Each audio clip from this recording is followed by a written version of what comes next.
അവിടെ ചോയി ജയയുടെ വീട്ടിലെത്തും. വീട് കുപ്പത്തൊട്ടി പോലെയല്ല ഉണ്ടാവുക, എന്താ ഒരു വീടാണിത് എന്നവൾ ചോദിക്കും.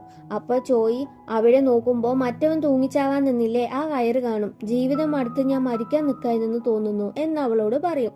ആ സമയം അവൾക്ക് എമർജൻസി കോൾ വരും. ഇനി മരിക്കാൻ നിൽക്കണ്ട, ഞാൻ പോകുവാണ് എന്ന് പറഞ്ഞ് ഹീറോയിൻ പോകും.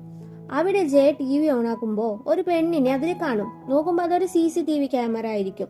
ചോയ് അവനെ കുറിച്ച് കൂടുതൽ അറിയാൻ വേണ്ടി അടുത്ത വീട്ടിലൊക്കെ പോയി അന്വേഷിക്കും. അവരൊക്കെ ഓരോന്ന് പറഞ്ഞ് അവനെ ഒഴിവാക്കും. പിന്നെ അതുവഴി വന്ന ഒരുത്തനോട് നിനക്കെന്നെ അറിയോ എന്ന് ചോദിക്കും. അപ്പൊ അയാൾ ഓരോന്ന് പറഞ്ഞ് അവനെ തല്ലാൻ വരും.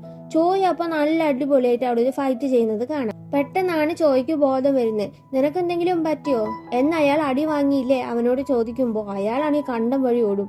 ജയ അവിടെ അവന്റെ വീട് പോലെ ആ വീടും കുപ്പത്തൊട്ടി പോലെ ആക്കി വെച്ചിട്ടുണ്ടാവും. അപ്പൊ CCTVയിൽ കാണുന്ന പെണ്ണില്ലേ, അവള് കുത്തിച്ചാവുന്നത് പോലെയും ചുറ്റിക തലക്കടിച്ച് ചാവുന്നത് പോലെയൊക്കെ അഭിനയിക്കുന്നുണ്ടാകും. ഇവൻ അതൊക്കെ കണ്ട് അന്തം വിട്ടു നിൽക്കുവാണ്. ചോയെ കാണാൻ ഹീറോയിൻ വരുമ്പോ അവൻ അവിടെ കുരയ്ക്കുന്നത് കാണാം. എന്താ കാണിക്കുന്നേ എന്ന് ഹീറോയിൻ ചോദിക്കുമ്പോ, അല്ല ഇവിടുന്ന് സിഗരറ്റ് കിട്ടി, അത് വലിച്ചു നോക്കിയതാ, ഞാൻ വലിക്കുന്ന ആളല്ല തോന്നുന്നു, അതുപോലെ നല്ല വൃത്തിയുള്ള ആളാണ് എന്ന് പറയും. അപ്പോഴാണ് ഹീറോയിൻ ആ വീട് നോക്കുന്നേ. നേരത്തെ കണ്ട പോലെ നല്ലട്ടോ, നല്ല ക്ലീൻ ആയിരിക്കും, അതുപോലെ ഞാൻ കത്തിയിൽ എക്സ്പെർട്ട് ആണ് എന്ന് തോന്നുന്നു എന്ന് ചോയ് പറയും. അതൊക്കെ കേട്ട് ഹീറോയിൻ എന്റെ കൂടെ വായോ എന്ന് പറഞ്ഞ് ഹീറോയിന്റെ അമ്മയുടെ അടുത്തേക്ക് കൊണ്ടുപോകും. എന്തോന്ന് നിനക്ക് 32 വയസ്സോ എന്ന് ഹീറോയിന്റെ അമ്മ അവനോട് ചോദിക്കും.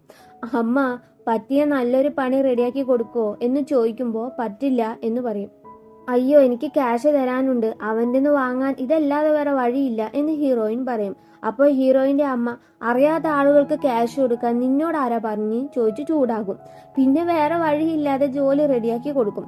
ജെ ഫുഡ് കഴിഞ്ഞല്ലോ, വേറെ ഉണ്ടോ എന്ന് നോക്കുമ്പോൾ അവൻ എടുക്കുന്ന സാധനത്തിലൊക്കെ ക്യാഷ് എടുത്തു വെച്ചിട്ടുള്ളത് കാണും.